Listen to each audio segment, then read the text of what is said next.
you have to see this was a team which defeated France in the qualifiers. So we were all expecting a lot from this Turkish side.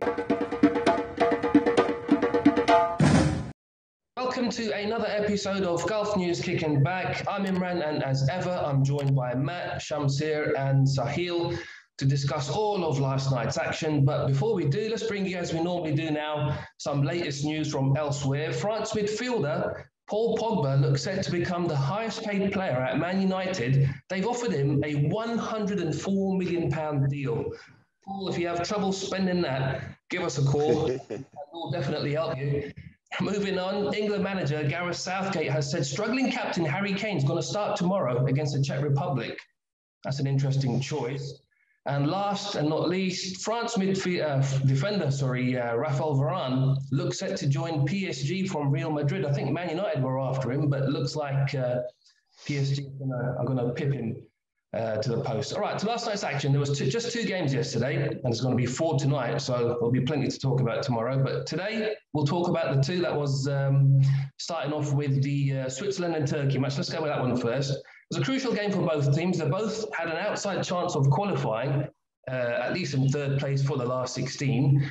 I was expecting a much better performance from Turkey. They lost their first 2 games against Italy and Wales. I really thought that they'd at least try. Obviously, they were going to try, but I thought they might win. But it was another no-show from them. They lost 3-1 yesterday. Now, some thought that they were the dark horse of the tournament. I thought so, but it went so badly wrong for them. I don't know how. Also, when you see that team with the quality that they've got, with the likes of Yilmaz, Selic, Demirel, Under, they were disappointing. What went so wrong for them? They just didn't seem to click. I think that they came into the tournament, looked at that group and said, okay, Italy are going to win, but we've pretty much got second in the bag. And I think they were pretty complacent all the way through. They seemed to stroll into the tournament thinking, yeah, we're good enough, no problem, and maybe failed to do their homework. And obviously they got off to a very bad start, and that really, really whacked their morale. Losing that first game so convincingly, if that's the right word, then they just failed to get back on their feet. They just got steamrolled in every game. I mean, they conceded 8 goals, I think, in the whole tournament. Yeah. Scored 1, 0 points, and that's absolutely dreadful return for a team of their standards. I think that heads are going to roll. Yeah. Like what Matthew mentioned, the Demiral's own goal, from there itself, their morale went down. And they looked completely a disjointed side. I thought they will turn up yesterday at least to salvage a consolation victory. But they could only score 1 goal. It was a tremendous goal. But apart from that, yes, from the very first minute, they tried to win the game. But that was playing into the hands of Switzerland because they had enough spaces at the back and they utilized it very well. But for Turkey, man, it's a completely baffling thing because I thought they'll have a good tournament because they had a great qualifiers. They only conceded like 3 goals, which we have already talked about. But now in the tournament, they have already conceded 8 goals and they didn't pick up a point. You have to see this was a team which defeated France in the qualifiers. So we were all expecting a lot from this Turkish side, and they got humbled. I think it could be the pressure of this big stage, nothing else, because I can't see any other reason, because they didn't play as a team at all. But it was a complete contrast to what we have seen in them in the qualifiers. What did you make of them, Sahil? Disappointing, right?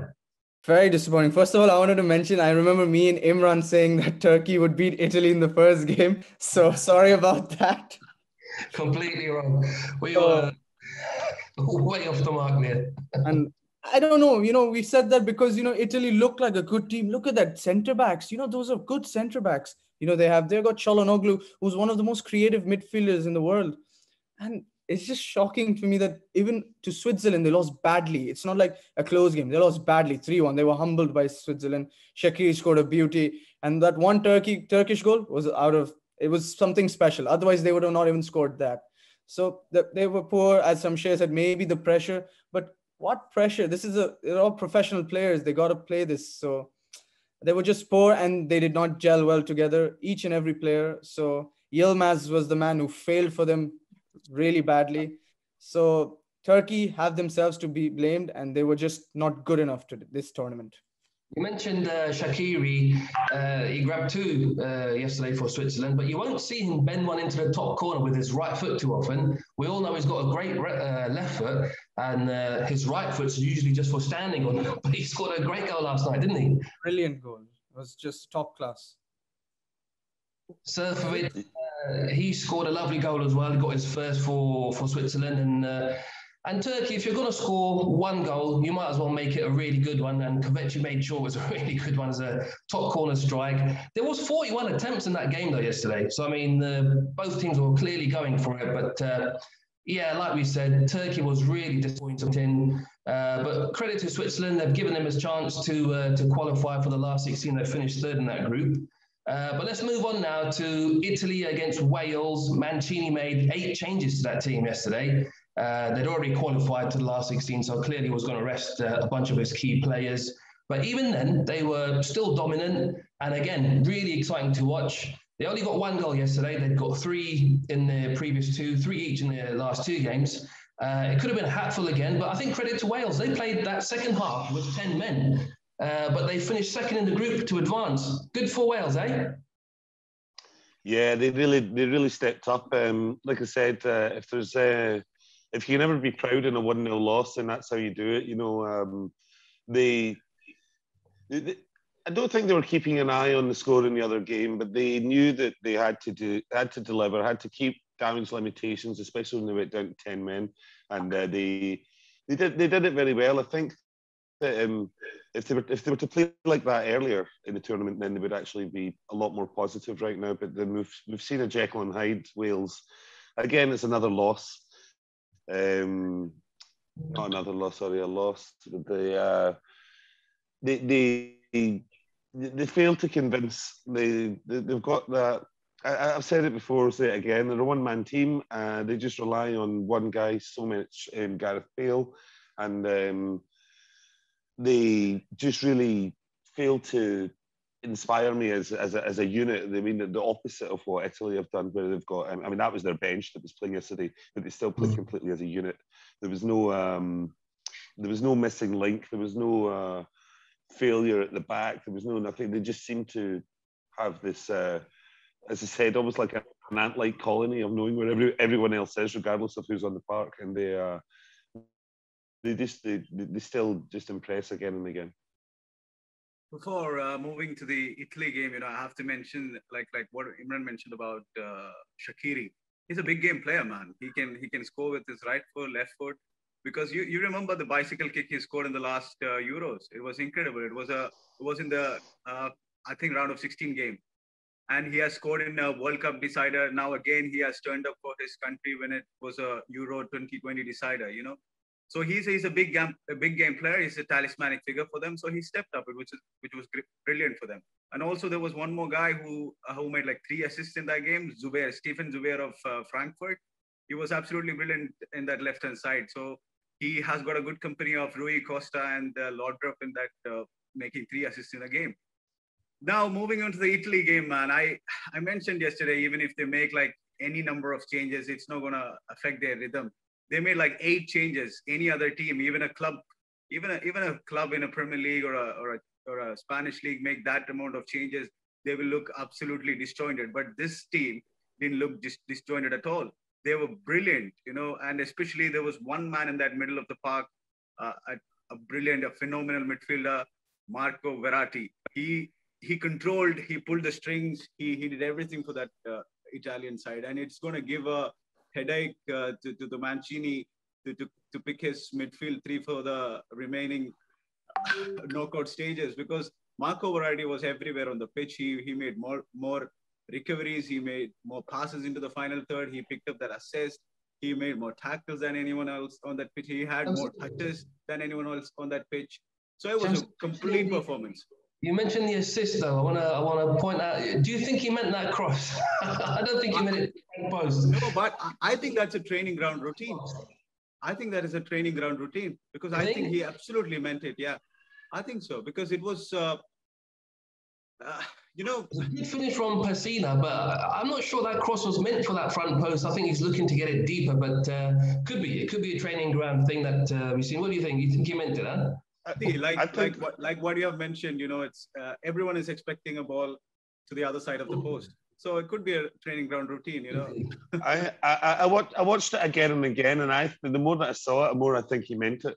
And also, it's got the stamp of Mancini all over it. He used to try these things all the time when he was at Man City, just to try and flummox the defence and just like catch them off guard. And I don't even think benefit of the doubt. I definitely think he meant it. Clever. It was clever. Sahil, what did you think of them?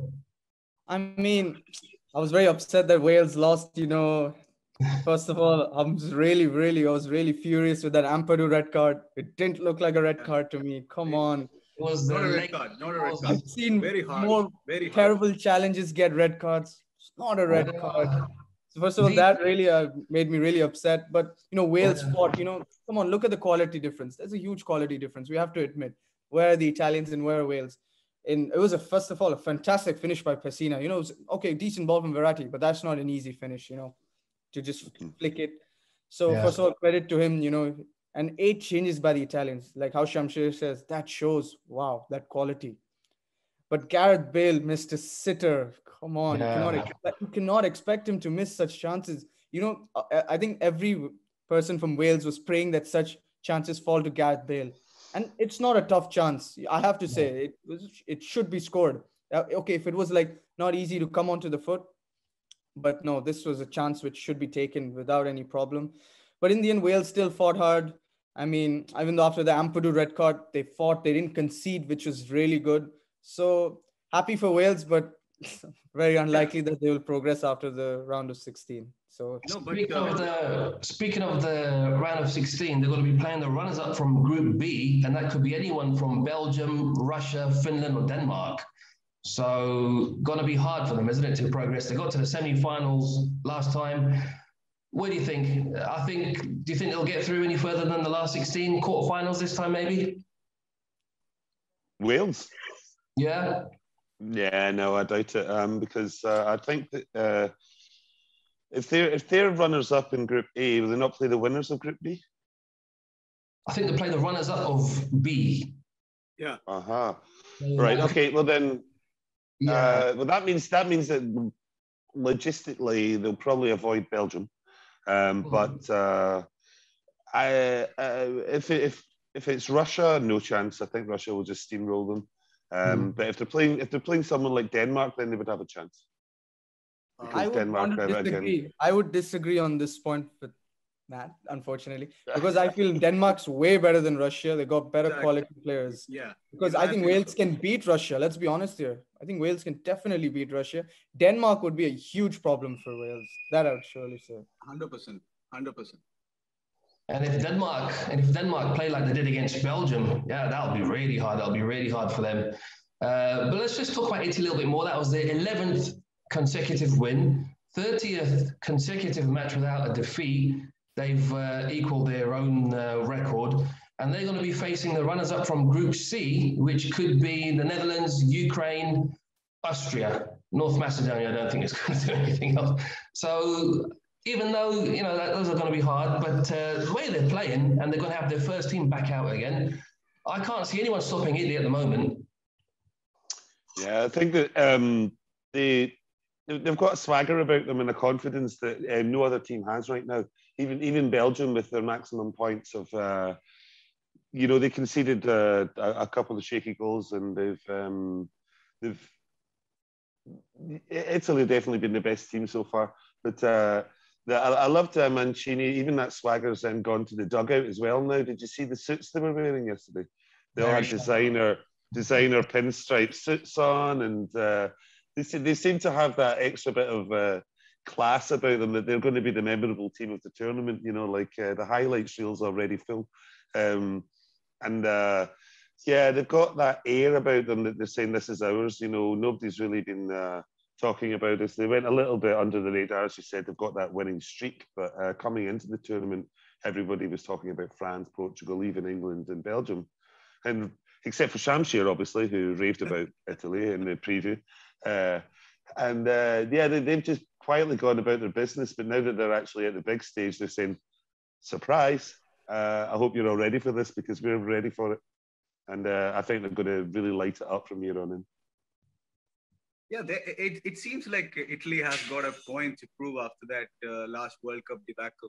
So they're playing with a lot of swagger, and the unity in the squad is absolutely incredible. You know, those players who came to play yesterday, you know, they wanted to prove a point to Mancini, saying that we are also among the starters. So it's a good unit, you know. So they are playing as a team, and the whole squad looks like meant to be, you know, there to win something. You know, I don't know. It's going to be difficult to win something, but the way that they have progressed itself is absolutely incredible because you don't see a lot of teams winning three group games. You know, in Euro 2016, nobody did that, and in 2012, only Germany managed to win all the group games. So that itself is a rarity. So whatever they are doing right now is an incredible thing. And one particular stat I can mention, you know, last time Italy got defeated, Declan Rice was a Republic of Ireland player. Jude Bellingham was only like 15 years old, and Reece James was playing for Wigan Athletic. So it's a long time ago. It was in 2018. And, how old were you? 16. Very good. Anyway, it's a great thing for the Azuris. You know, I love watching them play. It's a brilliant team to watch. I mean, surely, you know, even though if a big team comes, I won't say like, no, Italy will not have a chance. They will give a huge fight to them, and they should be also termed as favorites now. I cannot say the underdogs. You can't call them underdogs anymore. Yes, maybe before the tournament, I would have called them underdogs, but they have shown that they're not. Any team, Belgium, France, I don't know. Now I think England are underdogs. Let's be honest here. No, you're right. And what England I like are about not even in the picture. What I like, well, you're right. Yeah, it could be Shamsi. We'll see how they do tomorrow against the Czech. But what I like about Italy so far is, look, they knew that they'd won the group after they beat Wales, but yesterday they still came out and they still wanted to win that third game. They're not thinking about, you know, trying to finish second and trying to get an easy round in the last 16. They're confident. They finished top, and they're saying, "Bring it on" to everybody else, aren't they? Yeah, there's no team that wants to be facing them right now. The only thing the other big boys, maybe Belgium, France, will be hoping is, well, maybe not hoping, but secretly hoping is injuries, suspensions might weaken that team. But as Shamsir said, that bench has just proved yesterday you can't weaken that team. Mancini's got the massive headache now of he's got the luxury of all these great players on his bench, but now who does he start? Because you can't make any mistakes now. Once you get into the knockout rounds, one game and it's all over. He needs to get that absolutely bang on without disjointing the dressing room and upsetting a few guys by not playing them. They've got to, obviously they play as a team, they've also got to accept when they don't make that team to back the other boys who are right for the job. And that's what creates a successful team right the way through. Everyone's got each other's back. Yeah, definitely. Now they have reached to the knockout stages. You know, it's not about progressive football anymore. It's about progression now. So I think Italy can take a leaf out of their own history and pull a 1-0 again and make it very nasty for the opponents. You know, it's going to be it's going to be an exciting watch. Definitely going to be exciting to see how they. Good point there, actually, Shamsir. It's not about playing beautiful football anymore. It's about getting through. So, could there be some more cagey 1-0 wins like we're used to seeing from Italy? We'll see as it goes. But there's 4 games today. As ever, let's get some predictions. Starting with Belgium against Finland. I think the Red Devils are going to have too much for Finland. Apparently, De Bruyne is starting tonight. I'm going to go with a comfortable 3-0 win. What do you think? Took the words out of my mouth. I think 3-0, easy peasy, and then they're just going to say, right, okay, here we go, bring it on, let's get to the next stage.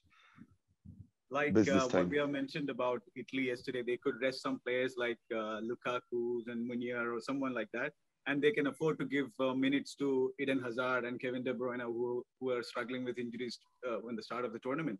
So I think KDB will start, and it's going to be KDB and both Eden Hazard will start. And I want to see an Eden magic in this game. So it's going to be a 3-0 with an Eden Hazard magical influence in that game. I'm going to Not go that out, you're biased. go out for a 2-0 win for Belgium. And I hope Eden Hazard plays well. I really like him as a player, and I hope he gets his full fitness in this particular game. Yeah, he needs the minutes to get up to match fitness. Probably will be starting. All right, the other one is Russia against Denmark. Denmark, like I mentioned, was so good against Belgium. If they put another shift in like that, I think they could win 2-1. What do you think? Well, as I said, I think Russia are the stronger team overall because I think Denmark left everything out on the line in that one game, and they will be knackered. I think that Russia will win 2-0.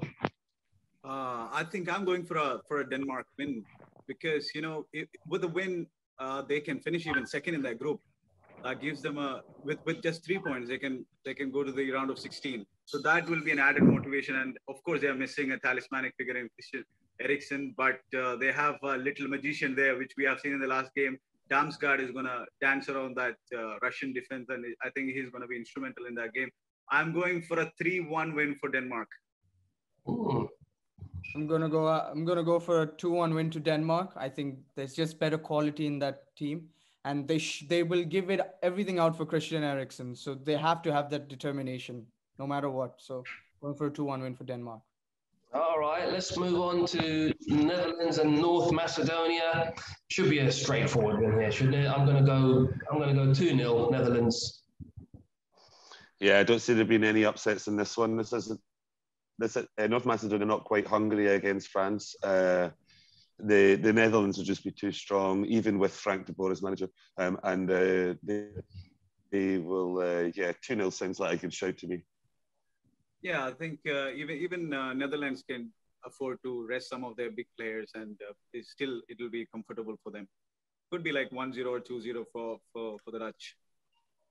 I'm going to go for a 3-0 Dutch victory, just like that, because, the Dutch, look at the quality in that team. And unfortunately, North Macedonia have not played so far as such a big team. And the Dutch is termed as one of the high-profile teams. So going to go for the 3-0 win. We're all back in the Dutch there. Should be a comfortable win, but let's see, will there be a shock or not? And the last one is Ukraine against Austria. I can see a few goals in this one, but only if Austria finally play Alaba in a wide left position. If they do, they'll probably create a few chances, but they've got Yarmolenko, Yaremchuk, they've got a decent team as well. I'm going to go for a 2-2 draw. Same. Yeah, I think it might be. I think it will be level pegging, but I think that they'll frustrate each other, and I'll go for a thrilling 0-0. Like a Scotland-England game. Yes. But I think a point would do a world of good for both the teams because both will be on 4 points then. But I think Ukraine will be. Can't say that completely because having seen them struggling a bit against. North Macedonia in the last game. It was North Macedonia? Yeah, I think so. Yeah, so they were struggling a bit against North Macedonia. So I can't really call for a Ukraine win, but Ukraine have all the ability in their squad to defeat Austrian side, which they are a bit defensive oriented. I'm going for a Ukraine win. Yes, Andrei Shevchenko's Ukraine is going to win 2-1 against Austria. All right, the predictions are in. We'll see how we get on tomorrow. That's enough for us for today. Remember to log into gulfnews.com for all the latest, and we'll catch you tomorrow. See you then.